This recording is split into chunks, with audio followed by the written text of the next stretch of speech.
We are still in a pandemic, which has changed a lot of the ways in which we normally experience award season. This year's Golden Globes were largely done on Zoom, as were the Grammys. Normally, we would have been done with the Oscars by now, but the Academy decided to move the awards until late April 25th to be exact. This gives us plenty of time to review all the Best Picture nominees. Now, we've already covered Judas and the Black Messiah, and you can go back into the feed to hear that review. But between now and the Oscars, we will review all the rest, starting today with Nomadland. I'm Ronald Young Jr., and I'm on the couch.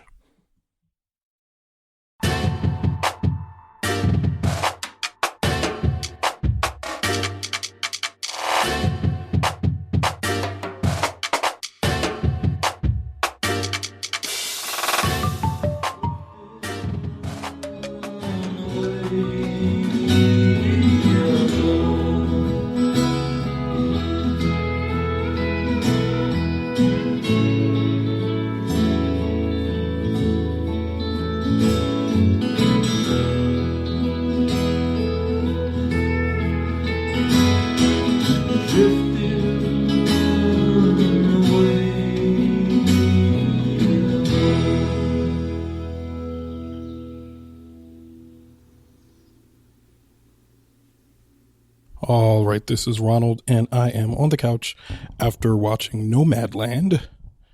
Nomadland, written and directed by Chloe Zhao, based on the book Nomadland, Surviving America in the 21st Century by Jessica Bruder, starring Frances McDormand, David Strathairn, Linda May, Swankie, Bob Wells, Derek Endres, Peter Spears, and Tay Strathairn.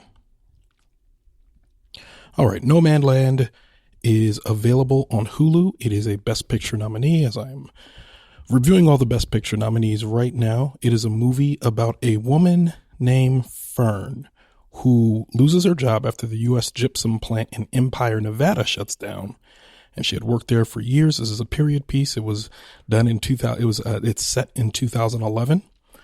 And she decides that after her husband dies, she sells most of her belongings, buys a van, and decides to live in it and travel the country, kind of following the work. So she starts off working at an Amazon fulfillment center.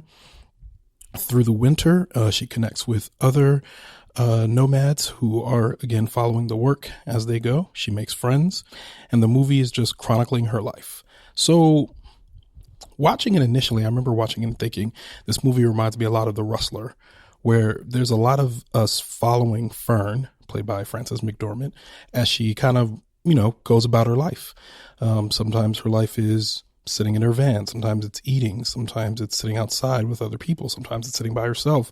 Sometimes it's the thing she deals with other people, thinking that she's homeless. And she's like, no, I'm not homeless. I'm houseless. It's all of these interactions we're watching her have with other folks. That's a large portion of the movie, much like The Rustler, where we're kind of just watching Mickey Rourke's character kind of just go through life being like a wrestler, and we're realizing more things about him as we go.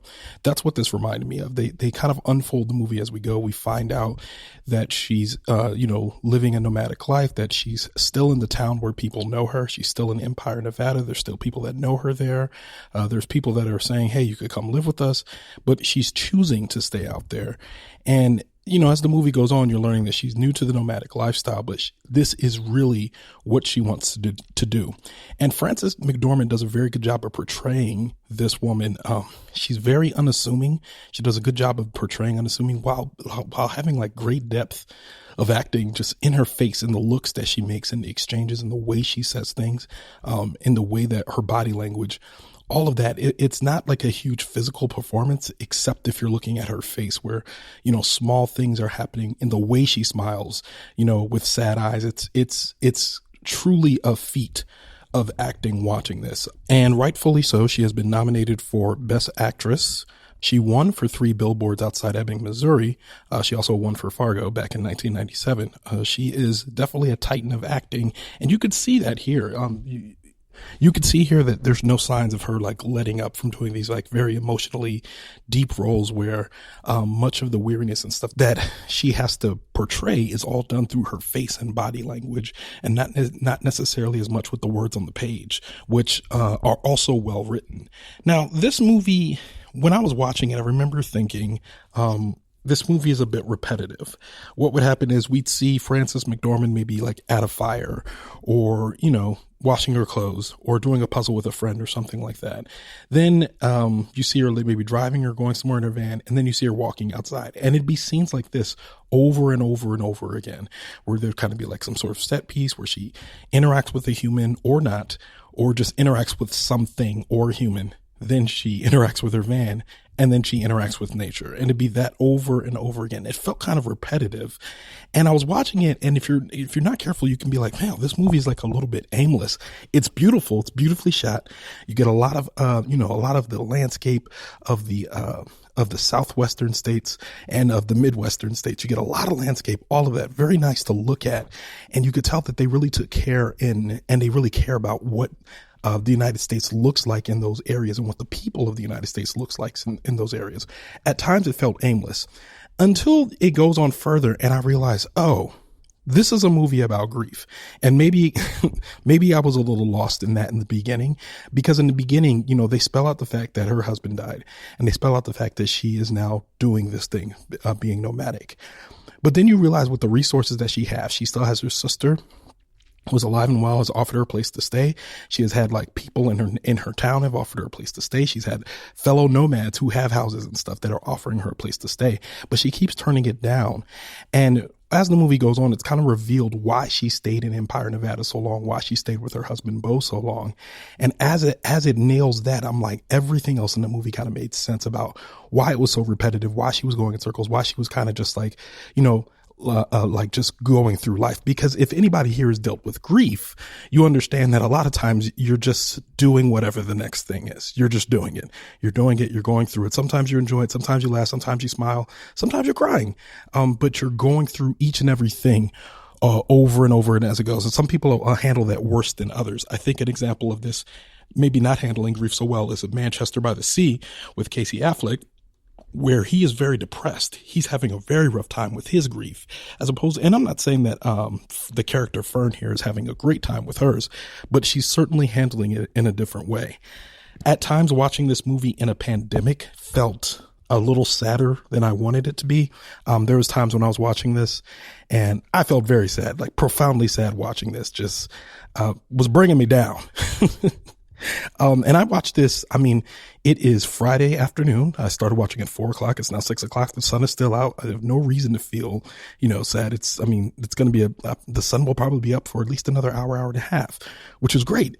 But the movie just, it's a bit of a downer at times. And the one thing I do note is, like, movies like this often get nominated for Oscars. These are not necessarily Ronald movies, which makes them difficult to score, because I'm like, I understand technically why it got nominated. I also understand that this is a movie that shows America through the lens of liberal folks. It shows Americana through the lens of liberal folks. So Chloe Zhao is Chinese. She's a Chinese filmmaker. I believe she has 3 other films under her belt. Very critically acclaimed. People like her work. This is, I believe, one of the first things I've seen from her, if not the first thing I've seen from her. And I think she made a good movie. However, I still think that this is a movie that shows America through what looks like a very liberal lens. And when I say that, I mean, movies like this get nominated for Oscars, and it's often because there's a liberal person taking a piece of Americana and making it in a way that makes other liberals who watch it go, "Aw," and I don't know how I feel about that all the time. It's like the palatability of American struggle, or Americana, if you will. It makes the parts of it seem like more quaint than usual. And I would argue maybe this it is showing like a lot of the different difficult parts that Fern has to deal with in being a nomad. But watching the movie, there's parts of it where I was just like, this is clearly a movie made to get Oscars. And it has the independent feel, all of that. And so it wasn't necessarily my cup of tea. I think there's going to be a lot of people that like it, that think it's great, that are going to really connect with it. And I think I would agree with most people on why they say it is a good movie. But for Ronald, I wasn't necessarily feeling it as much as probably I don't think enough happened in it for me for me to enjoy it the way I think I would have.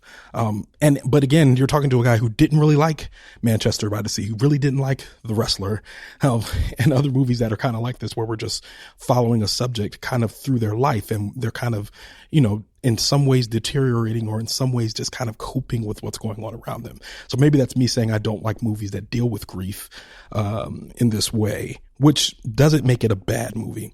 With that in mind, I give it 3 out of 5 stars. I think it was fine. I think it was good. I will not watch it again. Very depressing. Made me feel real sad. Even the Pite's moments of beauty did not make me feel happy. So I don't necessarily think it's for Ronald, but for those of you who like that type of movie that I just described, you're probably going to love this. You're going to eat this right up. I don't think it's going to win the Oscar. And I will let you know what I do think is going to win the Oscar once I review it, but I don't think this one is going to be, the winner. But good movie. It's on Hulu. You can watch it. And let me know what you think. And with that, Leaving the Theater is a production of Oh It's Big Ron Studios. Theme music by the mysterious Breakmaster Cylinder. To find out more about this show and other Oh It's Big Ron Studios shows, follow me on Twitter and Instagram at Oh It's Big Ron. That's at ohitsBigRon. If you like this show, check out our sister show, Time Well Spent. Leaving the Theater will be back soon, but until then, I'll be here on the couch.